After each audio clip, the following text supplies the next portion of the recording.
प्रथम चरण की साधना जो कि पंचदेव पूजा है, उसको आप प्राथमिक शिक्षा जाने अर्थात 5वीं कक्षा तक की पढ़ाई जाने, जिसके पढ़ने से आपको आपके जीवन में केवल आंशिक लाभ प्राप्त होते हैं। लेकिन प्रथम चरण की ये साधना भक्ति मार्ग में बेहद महत्वपूर्ण है। जिस प्रकार 5वीं कक्षा तक की पढ़ाई पूरी किए बिना 10वीं 12वीं तक की पढ़ाई नहीं की जा सकती, इसी प्रकार प्रथम चरण की ये पंचदेव साधना किए बिना दूसरे व तीसरे चरण की साधना नहीं की जा सकती।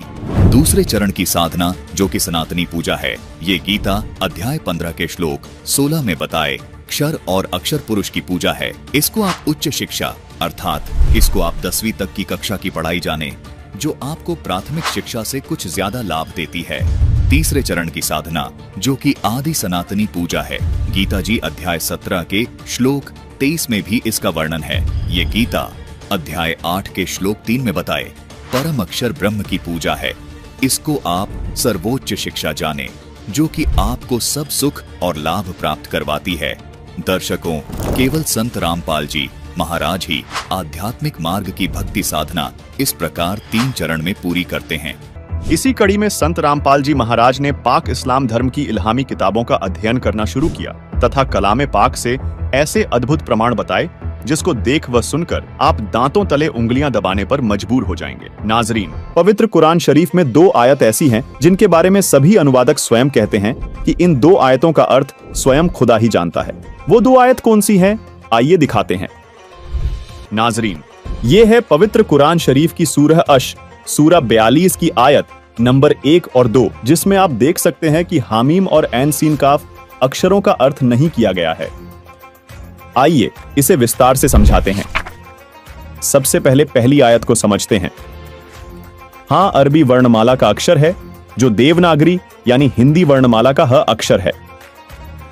मीम अरबी वर्णमाला का अक्षर है जो देवनागरी यानी हिंदी वर्णमाला का म अक्षर है। यानी सीधा संकेत किया गया है कि हां को डिकोड करने के बाद जो निकल कर सामने आएगा वो ह अक्षर से शुरू होगा, और मीम को डिकोड करने के बाद जो निकल कर सामने आएगा वो म अक्षर से शुरू होगा। दर्शकों, अब आपको बता दें कि हां अक्षर हक शब्द का कोड वर्ड है और मीम अक्षर माबूद शब्द का कोड वर्ड है। यानी हामीम को डिकोड करने के बाद निकला हक माबूद, जिसका अर्थ है यथार्थ पूजा।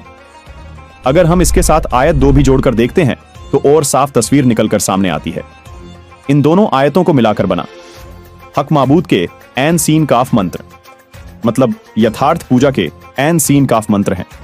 आइए अब दूसरी आयत के रहस्य से भी पर्दा उठाते हैं।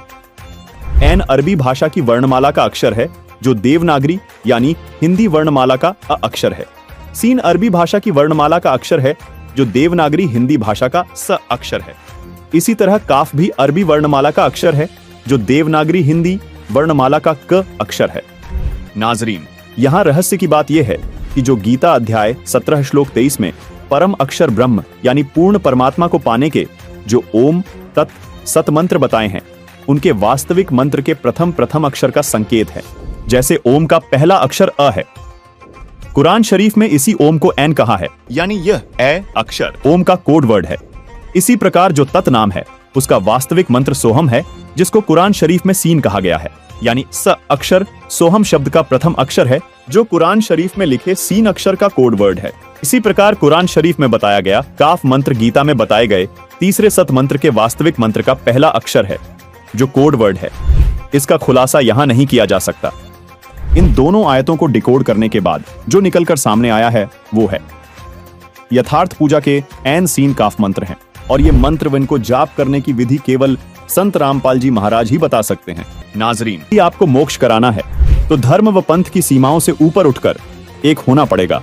इस 3 नाम के मंत्र का जाप करना होगा। सूरत फुरकान 25 आयत 59 में कहा है कि जिस अल्लाह ताला ने 6 दिन में इस सारी कायनात को बनाया और 7वें दिन तख्त पर जा विराजा, वह स्वयं अल्लाह कबीर है। उसकी खबर किसी बाखबर यानी कि तत्वदर्शी संत से पूछो। नाजरीन, मजे की बात यह है कि गीता जी में भी अध्याय 4 श्लोक 34 में तत्वदर्शी संत के पास जाने को कहा है। एक और आश्चर्य की बात यह है, पवित्र कुरान शरीफ की सब आयतों का अर्थ अनुवादकों ने किया, परंतु सूरा अश सूरा 42 की आयत नंबर 1 और 2 का अर्थ किसी भी अनुवादक ने नहीं किया है। इससे भी स्पष्ट हो जाता है कि पूरा मुस्लिम समाज इस मूल मंत्र के रहस्य को नहीं जानता जो पूर्ण कल्याणकारक है, जिसको खुदा कबीर ने संत गरीबदास को बताया तथा फिर संत रामपाल जी तक पहुंचाया है। नाजरीन, सबसे बड़ी हैरानी की बात यह है कि आज तक सूरा अश-सूरा 42 की इन आयतों का अनुवाद किसी भी अनुवादकर्ता ने नहीं किया है, लेकिन संत रामपाल जी महाराज जी द्वारा लिखी पुस्तक मुसलमान नहीं समझे, ज्ञान